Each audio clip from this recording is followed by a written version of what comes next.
name is Heinrich Seeger, Droidcon International. I'm hanging out with Taher Mestiri, who is sitting in Tunis. Hi Taher, how are you? Hi Harris, fine. Nice. Perfectly. Taher is the organizer of Droidcon Tunis, which he's doing this year for the second time on the 27th and 28th of April. And I'm wondering, Taher, what can we expect at Droidcon? Are there any main topics on which the talks in this conference are going to focus? Yeah, well, actually, we have many editions in this edition of Droidcon Tunis for 2013, and it will cover from embedded systems, Android as an embedded system, to let's say all the new topics related to Android development, and in the way there is all the stuff related to business models, business development, how to use how to get better use of the actual opportunities in the Arab world and North Africa. So yeah, there's a lot of very interesting topics and very interesting things also. Last year we had like 300 or 400 people at Droidcon in Tunis, is that right? Yes, actually we will use all the available space that is in the City of Science of Tunis. So we are renting all the available space, and this year also we are, let's say, 400 between 400 and 500 if we have more space, so we can use it. So you expect more people from the region to come to Droidcon. Great. City of Science is a great space. I was there last year and I must say I really enjoyed it. Last year, in addition to the talks, there was a lot of stuff going on. What can we expect this year? Yeah, if I heard the question, what is the new stuff that we will add in this edition? Yeah. Yeah. Yeah. Well, in this edition, we there is two main things that we will add. The first one is concerning the exhibition space. And the exhibition space, we will give more space to our communities, which is very interesting because it's just to add you, the exhibition space is a free public space, which means anyone that will not enter the conference can also take a look on what's going on the exhibition space. But we will invite other communities around Tunisia to show what they did all around the year, from Droidcon Tunis 2012 until now.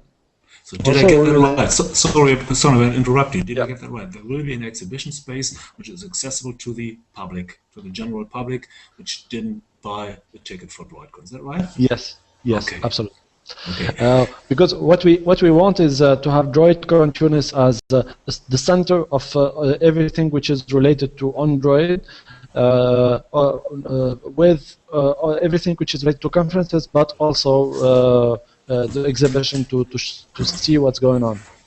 And the additions also, just to add you, we will have more space to startups. We will have a space for the constructors of mobile phones and smartphones and so on, for operators, but also we will have mediatic partners that will have their space to get into an interaction with the visitors, because actually we will have Jawhara FM, which is a mediatic partner, which is a very big radio in Tunisia, and also we have our friends from Droid.com, which they will cover the event from the beginning to the end, and also all the other electronic newspapers, let's say. Last year there was also a lot of fun going on at Droidcon. A reggae band from Tunis was playing, Navres Ben Brahim was singing beautiful traditional songs. Any of this kind to expect for this year? Oh my God. Okay, there's these are my surprises, but okay, we will have much crazier stuff this year. Okay, I see. I can say that it will be the same than what we see in Google I/O 2012, but it's nearly this. Okay, I can see from your smile that we may expect a lot of things. Let's switch to the next topic. For those who are not so familiar with the region, not so familiar with Northern Africa, with Tunis, what is the Android ecosystem, the mobile, especially the Android market, like over there? Can you tell us from an inside perspective? Yeah, let me give at least two details that are, I think, interesting to know. The first one is that the number of smartphones, Android smartphones in Tunisia, have been multiplied by 6 in 1 year. It means that if at the beginning of 2012 the number of smartphones were around 30,000 smartphones, actually it's 180. Just a second. No, it's my telephone. Okay, got rid of it. Sorry. Okay. Go on. So I said he is insistent. Okay. So I said the number of smartphones in Tunisia are multiplied by 6 Android smartphones. And the second interesting fact that when we met Mr. Eric Schmidt last year, at the beginning of the year, he said that actually the region of the MENA zone, where there is Arabic countries and North Africa and so on. This is the most interesting, let's say, region where the growth rate is very. I think it's the most important growth rate of smartphones and tech-related things in the whole world. So. Yeah, it's. I think the ecosystem is going very fast, and the opportunities around this are also going very fast also.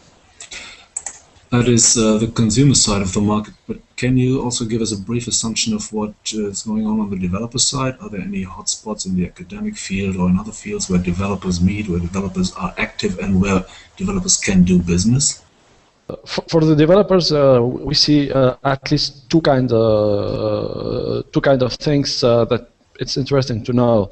The first one related to the academic field, where we see that the number of projects of end of studies, especially for engineers, there is a growing number of projects related to Android in all the universities in Tunisia. So this is first. And the second thing is that the number of startups that are trying to focus maybe on mobility. Sorry, they are. Taher, could you please repeat the last sentence? Sorry, could you please repeat the last sentence? We are having bandwidth problems. All right. I said if we consider the number of projects related to Android that are actually done in universities, it's just an amazing number of and it's a growing number of projects that are done all around Tunisia.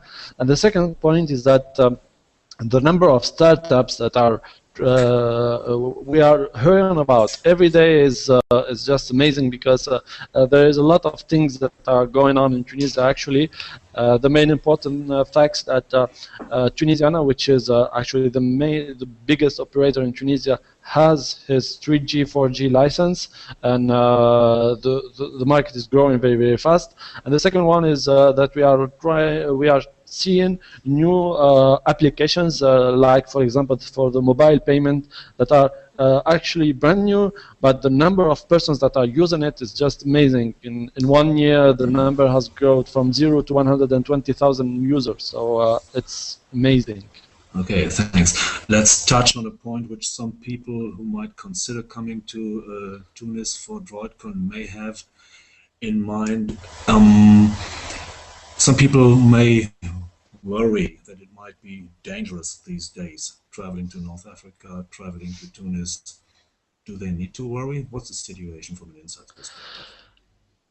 Okay, so if I have heard you right, it's about security and safety in Tunisia, because yeah, I understand that people worry a little bit about this, because I see in Tunisia, and when there is something that happens in Tunisia, it's on all the news of all the world. But the reason is very simple, because Tunisia was the first country that in the Arab Spring, so all the focus of all the world is around Tunisia to see what's going on and what will happen after the revolution.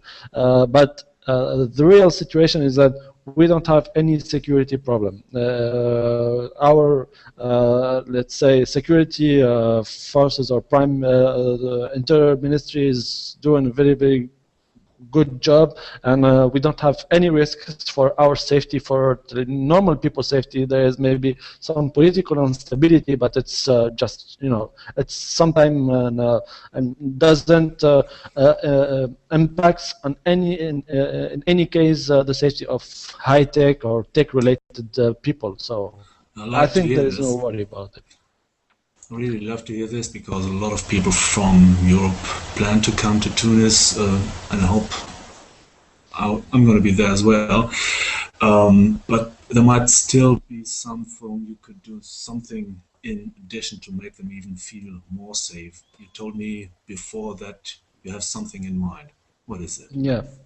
Well, I want just to add something that Anti-Grapes, which is in partnership with Mobile Seasons to create to organize the Droidcon Tunis, is the same company that organized the first official event of Google in Tunisia, and we have managed at least 18 Googlers in Tunisia, and in October, which is 1 month after the U.S. Embassy strike, and there was no problem at all, and everyone was very happy and danced like we did in the Droidcon Tunis 2012.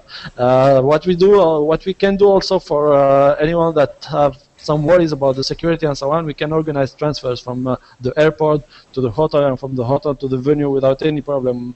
If you really think that you are uncomfortable and you need some assistance, anyone can contact us without any problem. So the one email address, you drop us an email and we will answer you with all the details you may need. That sounds very nice and comfortable, although I must say that from being in Tunis last year, I know you're also safe. You always get a cab for reasonable prices. You just don't have to settle for the first price they offer you. Do some negotiation and you get safe and comparably cheap rides. Taher, thanks a lot for being with us, and I Thank you hope very much. to see you in Tunis. I know we are going to see each other in Berlin for the next Droidcon in some weeks before, and above all, I hope to see as many as possible of you as well in Berlin as in Tunis. Bye-bye.